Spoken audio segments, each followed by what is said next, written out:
film and TV channel. I hope you all stay safe and well. I'm going over to Netflix today for a Spanish offering, yes, with a couple of familiar faces in it. So obviously I've either seen them in US or UK productions, or I've seen them in something else, or obviously in Spanish films or series that I've watched on Netflix over the years, or even Amazon.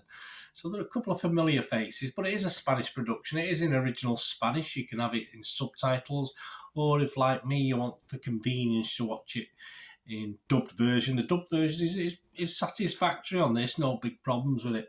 I'm going to have a look at something called Tin and Tina. Tin and Tina. Please, if you're new to the channel, push that subscribe button, push the bell notifications. It's great to have you on board. Everything film and TV, reviews like this, information blogs. Please, all your comments are very, very welcome on this film or anything to do with film and TV. It's always great to hear from you. And if you are pushing buttons, you can push that little like button. I'm getting there. I'm just trying to get to a minimum of 10 likes. So please, just give that little like button, that thumbs up button, a smash now if you can. And I'm trying to get up to 10. I'm getting close. Just a minimum of 10 likes. So you can help me towards that. I'll be very grateful.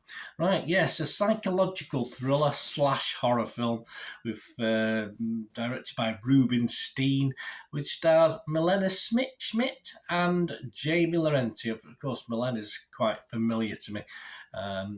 Alongside these two, we've got Carlos Gonzalez Morellon and Anastasia Russo, obviously playing the younger elements in this one. The twins, I don't know. I don't think they are twins. I'm not too sure they're twins, actually. They probably are twins. They probably said they were twins, but I forgot all about it now. This is an adaptation of a 2013 short film of the same name. And it's all set in 1981. It kicks off in 81 anyway, whether it delves any further into 82, I'm not too sure. But it tracks the plight of Adolfo and Lola, the latter having endured an unwanted abortion plunging her into a crisis of faith, as well as Tin and Tina, two creepy orphan twin siblings. Yes, there we go. I only had to wait to see what I'd written. Educated under strict religious teachings in a convent and shooingly adopted by Adolfo and Lola. You do wonder why they did in the first place, but hey, we wouldn't have a film if they didn't like it, if they didn't adopt them, would we? What are people thinking? Well, the public's Rotten Tomato audience, not fantastic, just 20% positivity, not too good. Internet Movie Database, a little bit better, 1,500 scores and reviews. And Internet Movie Database is giving it an average of 4.8 out of 10, so a little bit better than Rotten Tomatoes, but not too much. What about the critics? Well, actually, the critics are a little bit better on it, but there's only 5 critics, and none of the top guys have deemed themselves worthy of giving us a score at the moment, so we've been left with 5. We've got 3 fresh and 2 rotten, so it brings it to a 6.3 out of 10 with a 60% positivity, which doesn't take much working out, does it?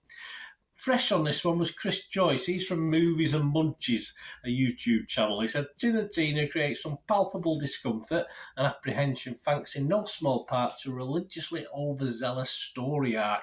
All 4 of the leads deliver unsettling performances, and behaviours and mannerisms that lead to devastating results. They certainly do. It takes a while getting there, though. Rotten though was John Serber. He's from the Decider website. He said, there's some serious visual filmmaking happening here. Yeah, well put together, but you can't take any of this material seriously. Psychological horror thriller, you're supposed to take it too seriously, not particularly. And that's about it, guys. I've got nothing from Metacritic, nothing on Internet Movie Database critics to really quote, so it brings it to me, really. I mean, there are genuinely eerie moments in this, and what's not to like about a couple of white-haired Village of the Damned kids with a god fixation. Hey, but more the merrier for me. Sadly, though, it is just all too long. Almost 2 hours. Flipping heck. 80 minutes of this would have made a passable disengage your brain and watch film. Unfortunately, the silliness at almost 2 hours just kicks in and it all just gets allowed to fester. And you think, oh, this is daft as it goes on and on and on and on. And it's not the worst. It's not the worst straight-to-streaming foreign language Netflix film I've seen production, but certainly one of the most drawn out I've seen recently for what you get in it. As I said, 80 minutes, a bit more tighter. Disengage your brain and just go with it. Flow would have been fine, but it just went on too long for me. if I was marking it for Rotten Tomatoes, I would have to give it a rotten rating.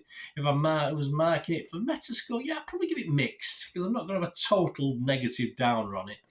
And as you know, if I give anything less than a 5 out of 10, I don't give it a score. So if I was marking it for Internet Movie Database, it would have to get a 4.5 out of 10, as I say, for the elements I did like in it, which, as I say, some of the genuinely creepy bits that were okay.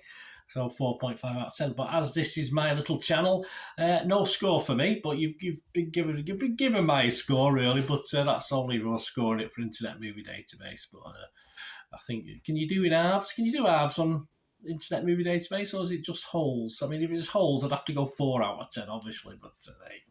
Anyway, not quite up there for me, this one. Let me know what you think, guys. It'd be great to hear from you.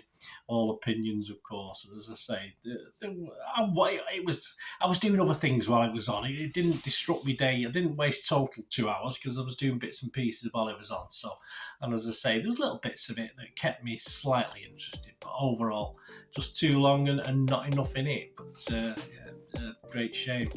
Look good potential, well put together, good setting, well produced, as I thought as well. But shame it just missed out. Thanks for watching, guys. Until we meet again, that's one thing, don't have, please stay safe, everyone. Bye for now.